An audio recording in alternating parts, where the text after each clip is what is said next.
Assalamualaikum warahmatullahi wabarakatuh. Perkenalkan, saya Rika dengan NIM 02304012, Prodi Teknik Informatika semester 4. Saya Herdayanti dengan NIM 02304056.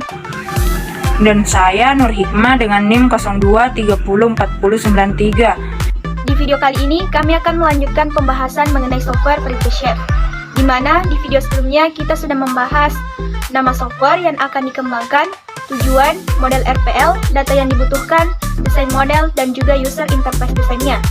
Nah, di sini kami akan membahas mengenai program yang sudah dibuat beserta implementasi pengujiannya, yakni pengujian white box, pengujian black box, dan pengujian beta.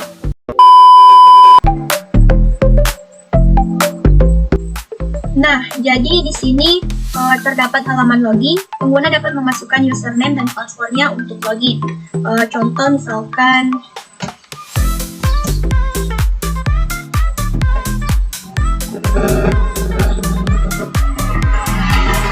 kemudian pengguna klik tombol login. Selanjutnya, pengguna dapat menginput profilnya seperti nama, alamat, nomor HP, dan juga pekerjaan. Contoh misalkan nama itu contoh 11, kemudian alamat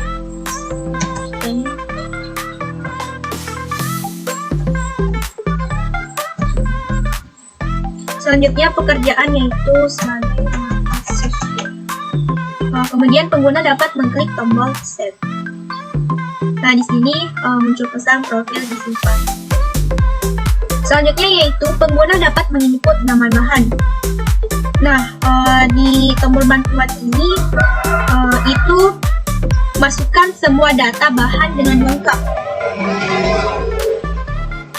Jadi di sini ketika salah satu kolom kosong, maka kita tidak dapat menyimpan bahan.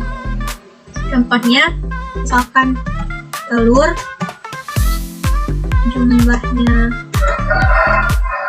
2, kemudian tanggal expirednya kita simpan.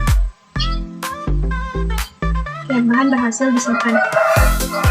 Selanjutnya misalkan kita mau masukkan bahan yaitu kecap.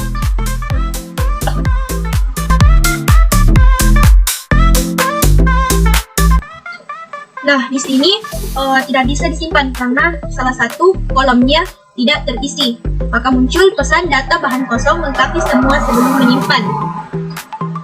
Jadi kita misalkan kasih di sini kecapnya 3, kemudian simpan. Selanjutnya input semua bahan yang ingin dimasukkan.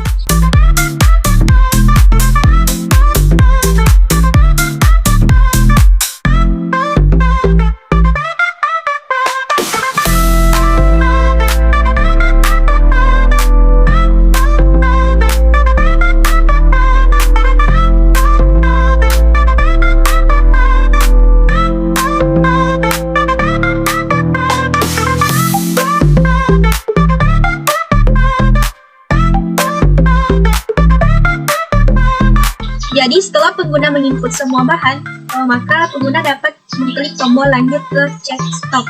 Nah, jadi di sini muncul bahan yang sudah diinput sebelumnya yaitu telur, jumlahnya 2, tanggal expire-nya 4/8/2025, dan juga bahan lainnya seperti kecap, nasi, bawang merah atau putih, bumbu bakar, ayam, bumbu sop, dan juga sayuran. Nah, di sini muncul rekomendasi resepnya. Yang pertama yaitu resep nasi goreng. Bahannya yaitu nasi, kecap, telur, bawang merah atau putih. Langkahnya yaitu tumis bawang, masukkan bahan, aduk rata, tambahkan kecap, kemudian sajikan. Nah, resep yang kedua yaitu ayam bakar. Nah, di sini terdapat bahan-bahannya, kemudian langkah untuk membuatnya. Dan resep yang ketiga yaitu sop ayam. Di sini juga terdapat bahan yang dibutuhkan dan langkah dalam membuatnya. Nah, setelah pengguna selesai, maka pengguna dapat mengklik tombol selesai. Nah, kemudian pengguna dapat mengklik tombol logout. Selanjutnya, implementasi pengujian white box. White box testing adalah metode pengujian yang berfokus pada struktur internal logika program. Salah satu pendekatan populer dalam white box testing adalah flow graph testing atau graf alir kontrol yang membantu menghitung jalur logika program dan kompleksitasnya. Yang diuji yaitu flowchart-nya. Unsur-unsur flow graph. Kita perlu memahami komponen seperti yang pertama yaitu node atau N. N adalah titik atau simpul yang mewakili langkah atau perintah dalam program, seperti mulai atau selesai. Contoh, node 1, mulai. Jadi N dari flowchart Friedrich yaitu N sama dengan 9, di mana node 1, mulai, N2, login, N3, input profil, N4, input bahan makanan, N5, cek stok bahan, N6, stok tidak tersedia, N7, dapatkan rekomendasi resep, node ke-8, tampilkan resep dan langkah membuatnya, N9, selesai. Selanjutnya, edge atau E. E adalah garis atau panah yang menghubungkan node 1 ke node lain. Setiap alur logika yang mengalir dari satu node ke node lainnya dihitung sebagai 1E. Contoh, dari node 1 ke 2 sama dengan 1E. Jadi E dari flowchart Friedrich yakni E sama dengan 12, di mana 1 ke 2, 2 ke 3, 3 ke 4, 4 ke 5, 5 ke 6 jika stok tidak ada, 5 ke 7 jika stok tersedia, 6 ke 8, 7 ke 8, 8 ke 9, 5 ke 5 jika ingin cek ulang stok, 7 ke 7 misal pengguna ingin cek resep lain, 6 ke 6 jika tidak ingin melanjutkan. Jalur pengulangan atau loop juga dihitung sebagai E dalam analisis white box. Selanjutnya predikat node atau P. P adalah node keputusan berbentuk belah ketupat yang memiliki 2 atau lebih cabang. Ini memiliki percabangan logika seperti jika ada atau tidak ada. Dalam flowchart Friedrich hanya satu predikat node, yaitu node kelima, cek stok bahan. Selanjutnya region. Region adalah area tertutup yang terbentuk oleh alur panah. Dalam white box, region dihitung sebagai jumlah area internal di dalam flow graph. Ini bisa dihitung lewat rumus kompleksitas siklomatik, perhitungan berdasarkan flow graph. Menghitung siklomatik complexity, V dalam kurun G sama dengan E dikurang N tambah 2, sama dengan 12 dikurang 9 ditambah 2, itu sama dengan 5. Jadi siklomatik complexity, V dalam kurun G sama dengan 5, artinya dibutuhkan 5 jalur uji independen untuk menguji seluruh logika alur program tersebut. Manfaat dari pengujian white box ini menguji setiap jalur logika dalam program, menemukan kemungkinan logika yang tidak tertangani, membantu dalam pengembangan program yang bebas bug atau error. Selanjutnya yaitu implementasi pengujian black box. Pengujian black box bertujuan untuk menguji fungsi sistem dari sisi pengguna tanpa memperhatikan logika internal, hanya berdasarkan input dan output. Metode yang digunakan adalah equivalence partitioning untuk memeriksa berbagai kombinasi input yang valid dan tidak valid. Yang pertama, identifikasi fitur yang diuji. Berikut fitur utama dalam flowchart Friedrich yang akan diuji. Fitur sistem form login berfungsi validasi username dan password. Fitur sistem form input profil berfungsi menyimpan data nama, alamat, nomor HP, dan pekerjaan. Fitur sistem form input bahan berfungsi menyimpan nama bahan, jumlah, dan tanggal kadaluarsa. Fitur sistem pengecekan stok bahan berfungsi menentukan apakah bahan cukup untuk resep. Fitur sistem rekomendasi resep dan langkah memasak berfungsi menampilkan resep yang cocok dengan bahan yang tersedia. Yang kedua, contoh penunjang equivalence partitioning. Form login, input, username, dan password valid. Ekspektasi output, login berhasil ke dashboard. Keterangan valid equivalence class. Input, password, atau username salah. Ekspektasi output, error, login gagal, periksa kembali username dan password Anda. Keterangan invalid equivalence class. Form input bahan. Input, nama bahan, telur, jumlah 3, tanggal valid. Ekspektasi output, bahan tersimpan. Keterangan valid input. Input, nama bahan, telur, jumlah kosong, tanggal valid. Ekspektasi output, notifikasi data bahan kosong, lengkapi semua sebelum menyimpan. Keterangan valid input. Cek stok dan rekomendasi resep. Input, bahan cukup. Ekspektasi output, resep ditampilkan. Keterangan valid kondisi. Input, tidak ada rekomendasi. Ekspektasi output, notifikasi tidak ada rekomendasi input bahan terlebih dahulu. Keterangan valid kondisi. Yang ketiga, kesimpulan uji black box. Aspek diuji validasi login. Hasil yang diharapkan harus menolak ketika username atau password salah. Aspek diuji input bahan. Hasil yang diharapkan menolak menyimpang ketika salah satu kolom kosong. Aspek diuji cek stok dan rekomendasi resep. Hasil yang diharapkan muncul stok bahan yang diinput beserta rekomendasi resepnya. Tabel pengujian black box aplikasi rekomendasi resep berdasarkan stok bahan. Fitur yang diuji, login. Input uji username, admin, password 54321. Langkah uji, isi form login dan klik tombol login. Hasil yang diharapkan, masuk ke halaman dashboard, input profil dan lain-lain. Status lulus. Fitur yang diuji, login, input uji username, admin, password 12347. Langkah uji, isi form login dengan password lain dan klik login. Hasil yang diharapkan, muncul pesan login gagal. Periksa kembali username dan password. Status lulus. Fitur yang diuji, input bahan. Input uji, nama, telur, jumlah 4, tanggal kadaluarsa 8 bulan 2 2025. Langkah uji, isi semua data dan klik tombol simpan. Hasil yang diharapkan, data bahan tersimpan dan tampil di daftar stok. Status lulus. Fitur yang diuji, input bahan, input uji, nama, telur, jumlah, tanggal kadaluarsa 8 bulan 2 2025. Langkah uji, kosongkan kolom jumlah dan klik tombol simpan. Hasil yang diharapkan, muncul pesan data bahan kosong, lengkapi semua sebelum menyimpan. Status lulus. Fitur uji, cek stok bahan dan rekomendasi resep. Input uji, bahan tersedia, telur 2, 8 bulan 2 2025, dan rekomendasi Nasgor. Langkah uji, klik tombol cek stok. Hasil yang diharapkan, menampilkan daftar bahan dan rekomendasi resep. Status lulus. Fitur uji, cek stok bahan dan rekomendasi resep. Input uji, cek stok kosong, rekomendasi resep tidak ada. Langkah uji, klik tombol cek stok. Hasil yang diharapkan, menampilkan stok kosong dan tidak ada rekomendasi resep.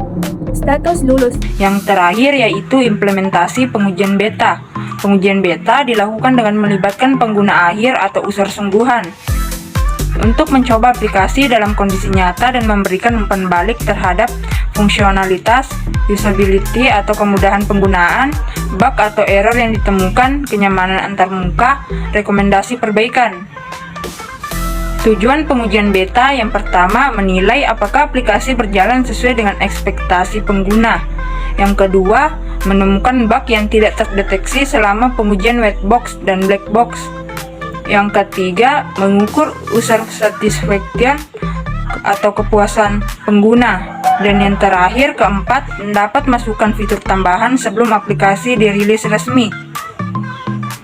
Langkah-langkah pengujian beta pada aplikasi berbasis web dengan judul FreeSafe ini dilakukan dengan yang pertama, memilih minimal 5-10 pengguna dengan latar belakang berbeda, misalnya mahasiswa, ibu rumah tangga, pegawai kantor, remaja. Yang kedua, peserta akan menjelaskan fungsi seperti login, input bahan, cek stok, dapatkan rekomendasi resep, membaca langkah memasak. Yang ketiga, feedback dari pengguna dikumpulkan menggunakan kuesioner dengan skala LEG 1-5. Yang keempat, dokumentasi dan analisis hasil feedback dari pengguna FreeSafe aplikasi berbasis web. Kuesioner pengujian beta FreeSafe skala 1-5. Jadi, user dapat memberikan nilai dari 1-5 sesuai pertanyaan yang ada. User juga dapat menuliskan saran beserta fitur yang mau ditambahkan. Adapun ringkasan hasil pengujian beta aplikasi FreeSafe berdasarkan kuesioner yang telah diisi oleh 10 responden, yakni di beberapa pertanyaan, yakni pertama, aplikasi mudah digunakan. Nah, di sini terdapat 5 orang 50% memberikan nilai 5, sangat setuju, 4 orang 40% memberikan nilai 4, 1 orang 10% memberikan nilai 1. Jadi, sebagian besar pengguna merasa aplikasi mudah digunakan, meskipun ada 1 responden yang merasa kesulitan. 2. Tampilan antarmuka menarik dan tidak membingungkan. Terdapat 6 orang 60% memberikan nilai 4, 2 orang 20% memberikan nilai 5, sisanya memberi nilai 1 dan 3 masing-masing 1 orang. Masing-masing 10%. Jadi, mayoritas pengguna menyatakan tampilan antarmuka menarik dan mudah dipahami, walau ada sedikit masukan dari pengguna yang merasa tampilan perlu ditingkatkan. 3. Proses login dan input bahan berjalan lancar. Terdapat 4 orang 40% memberi nilai 5, 3 orang 30% memberi nilai 4, 2 orang 20% memberi nilai 3, 1 orang 10% memberi nilai 1. Jadi sebagian besar responden merasa proses login dan input bahan sudah berjalan lancar, meski ada beberapa yang masih merasa belum optimal. 4. Tampilan rekomendasi resep sesuai dengan bahan yang diinput. Terdapat 4 orang 40% memberi nilai 5, 3 orang 30% memberi nilai 4, 2 orang 20% memberi nilai 3, 1 orang 10% memberi nilai 1. Jadi mayoritas puas dengan rekomendasi resep. Namun ada ruang untuk meningkatkan akurasi atau tampilan fitur ini. 5. Saya akan merekomendasikan aplikasi ini ke orang lain. Terdapat 4 orang 40% memberi nilai 4, 3 orang 30% memberi nilai 5, 2 orang 20% memberi nilai 3, 1 orang 10% memberi nilai 1. Jadi mayoritas bersedia merekomendasikan aplikasi ini kepada orang lain, menunjukkan tingkat kepuasan yang cukup tinggi. 6. Ada error atau kesalahan saat menggunakan aplikasi. Di sini mayoritas menjawab tidak ada dan beberapa mengisi tanda yang bisa diartikan sebagai tidak ada juga. Jadi tidak ditemukan error selama pengujian beta oleh sebagian besar pengguna. 7. Saran atau fitur tambahan yang diinginkan. Di sini terdapat beberapa masukan menarik seperti tambahkan fitur penyimpanan resep favorit, fitur pencarian resep manual. Aplikasi sudah cukup baik dan membantu. Jadi pengguna merasa aplikasi sudah baik, tetapi menyarankan penambahan fitur agar lebih fungsional dan praktis. Profil responden terdiri dari 10 orang dari berbagai nama pengguna dengan pekerjaan diantaranya sebagai pegawai kantor 40%, mahasiswa 30%, remaja 20%, dan IRT ibu rumah tangga 10%. Jadi aplikasi diuji oleh responden dari latar belakang yang beragam. Jadi, itulah pembahasan mengenai software kerja Chef yang kami buat beserta implementasi pengujiannya, yakni pengujian white box, pengujian black box, dan pengujian beta. Sekian dari kami, terima kasih. See you next video. Wassalamualaikum warahmatullahi wabarakatuh.